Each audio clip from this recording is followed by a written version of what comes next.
Yeah, I've done everything I needed to do. I got out September 24th, 2020. Been out of trouble, haven't done anything wrong, doing what I'm supposed to do. Became a e-commerce delivery driver, Uber Eats, GoPuff, Draver, Instacart. And I really got my own apartment, 65 years old. First time I've been doing pretty well.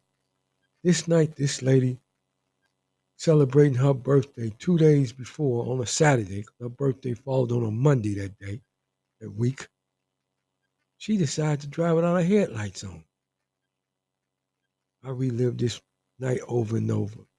Tore up my car that I used to deliver in. 2007 Ford Focus. Easy on gas. My primary vehicle for my delivery for Instacart. Perfect car. This lady, City of Chicago employee, worked for the City of Chicago Department of Family and Services. She makes $92,000 a year. A policeman who did the crash report. 5, 6 years on the force. Must have been told to doctor this up, make it look, take the blame away from that lady. She almost killed myself and the people standing at the bus stop, driving with no headlights on and driving pretty fast. They didn't care. City of Chicago didn't care. The cops didn't care. Nobody cares. City employees can do what they want to do. They can get away with what they want to get away with because somebody always cover for them. Somebody going to protect them. But forget the ordinary citizens of Chicago that vote and pay taxes and pay their salaries. Just screw us, huh? Screw Conrad Henry. His dad's William C. Bill Henry. We don't like him anyway. Screw Conrad. Get back at his dad for him. Payback.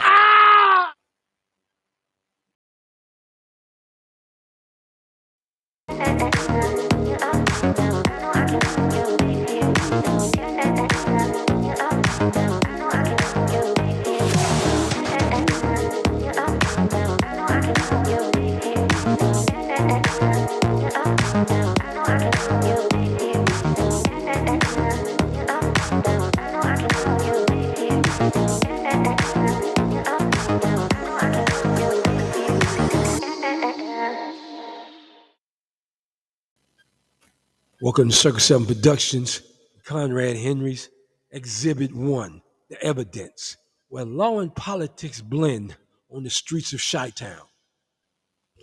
You're looking at Quasana Jackson. That's the lady that was driving the Lexus. She's a City of Chicago employee, Department of Family and Services. Makes good money.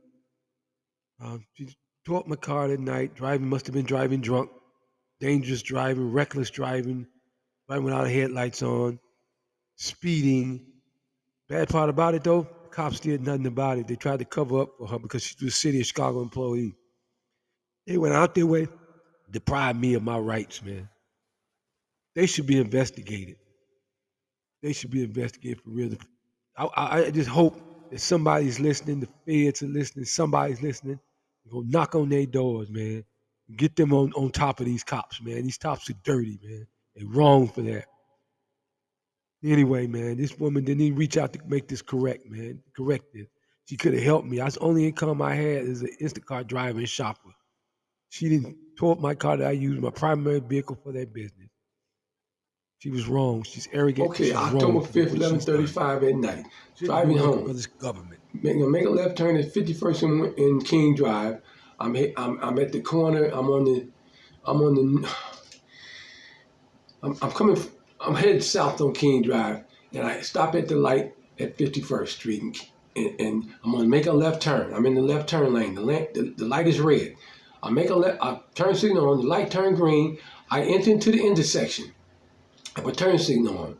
A couple of cars go past me. Couple cars go past me. And just before the light turned yellow, I start making my left turn. I'm already in the intersection when the light turned green. Turned to the intersection, light was red, light turned green, I entered the intersection, waiting for my right of way. When my right of way clear, I make my left turn. This gray Lexus RX 350 with no headlights on, speeding, slams right into me. Now I'm already in the intersection, already started to make my left turn. This car did not attempt to slow down. This car hit me with no, I didn't see this car. The car did not have any headlights on. And the car was speeding. This car hit me so hard, spent me around, and that car, that Lexus, went on to the sidewalk near the bus stop on the northeast corner of 51st and King Drive. That car ended up on the sidewalk, about 60, 70 feet from me, okay, from the intersection. Told the cop. Now, I went straight for the ambulance, called the ambulance. I was aching, I was in pain, I was hurting. Called the ambulance. People asked me, was I okay? I said, no, I'm not okay. I called the ambulance. Ambulance came, got me, took me to the University of Chicago. Since I live close to the University of Chicago, I actually go to the University of Chicago Medical. And while I was there, but the ambulance came first. The cops didn't come first. The ambulance took me to the hospital. So I get to the hospital about a couple hours later. Officer Watts called my phone, asked me if I'm still there. I said, yes, I'm here. I get there, I'm there, and he tells me, I tell him, man, the lady didn't have her headlights on. He said, oh yeah, I heard a lot of stuff. I heard a lot of stuff. What you mean you heard a lot of stuff? So I knew right away he was not going to help me. He was against me. I told him she didn't have her headlights on. She was speeding. She might have been drunk. He said, yeah, okay. Like, I mean, yeah, right. He was doing that, yeah, right, sarcastic, stuff. So the next day or two, I get I can get online and see that I'm Unit 1. I'm like, how am I Unit 1? So I go to him, I call the police station, I go up there, I complain in 51st and Wentworth. He's from 51st and Wentworth. I complain, I go up there every day, try to get with him, tell him, man, what are you doing? Change this. When I got there at the police station, every time I went there, they would tell me a bunch of bullshit, spin me all this little dumb shit. It was covering, and he told me he couldn't change it, but he wrote down that I said she didn't have the headlights on. He said he couldn't change the unit number. He said he made me Unit 1 because he said he saw me first. He didn't make a determination of fault. He said he gonna let insurance company decide that. Okay, well, I can't get paid from insurance company deny me. Okay, deny my coverage 12 days later. So then I filed a negligent claim against her in Cook County Circuit Court, a tort, and used her address on Loomis. For to be serviced for the sheriff to serve her. I'm poor. I get a fee waiver. They can't find her. So I had to do an alias summons. Before I go do an alias summons, I Google her name. I find out she has a home on 79th and Wood. I think that's her. I'm not sure, but I find out that she works for the city at that moment. On December 12th. I find out she worked for the city of Chicago. And then all that made sense. 2 months later, I find out she worked for the city of Chicago. Everything made sense about what the cop did, how he covered up, how he made me Unit 1, how he didn't really take the gravity to the situation when I explained to him. And he didn't find fault. He was covering for her. The police at the station was spinning, wasn't telling me anything. She works in the Chicago Department of Family Services, Auditor 3. And they was covering for her. And when I found that out, everything made sense. 2 months later, 2 months and 1 week later, all of it makes sense. So now, the corruption and the cover-up is evident. She could have killed me because she was driving fast and with no headlights on, and she must have been drunk. I think she got DUI in her background.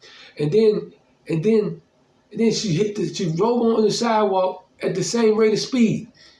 Slow down, just slow down a little bit after the impact. She goes on all the way on the curb by the bus. Could have killed somebody there. It was dangerous. This lady was dangerous. And Chicago police covered for her, let her off, let her tell these lies, let her give false information on the police report, on the crash report, use a false address. They covered for her, didn't write her a ticket, disregarded what I said. Period. It was a conspiracy to deprive me of my civil rights, of my right to equal protection of the law, and my due process rights and my property rights to recover my loss of property. Yeah, people, that sums it up. It's been a tough go this whole year for me. Um, lost my lost friends, lost loved ones, and then this happened. This could have killed me. You know what I'm saying? This could have killed me. And you hope that I would hope that we all hope that the police department would get things right. Would do. You depend on the police department to do follow the law. You expect them to follow the law, not break the law, not curry favors for co-workers and fellow city of government employees when they do something this blatantly dangerous and wrong. You know, I mean, what do we have here, man? What is gonna? How can this be? How can bottom line is this: not only Quinshana Jackson was wrong for driving without headlights on, speeding, and probably more than likely driving while drunk, because she didn't check into the hospital. She didn't file a claim on my insurance. She was wrong.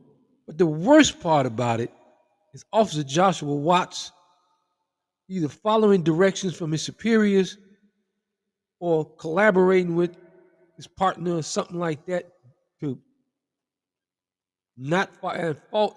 Obvious fault was in that lady's way, is that lady's station, and he let it slide.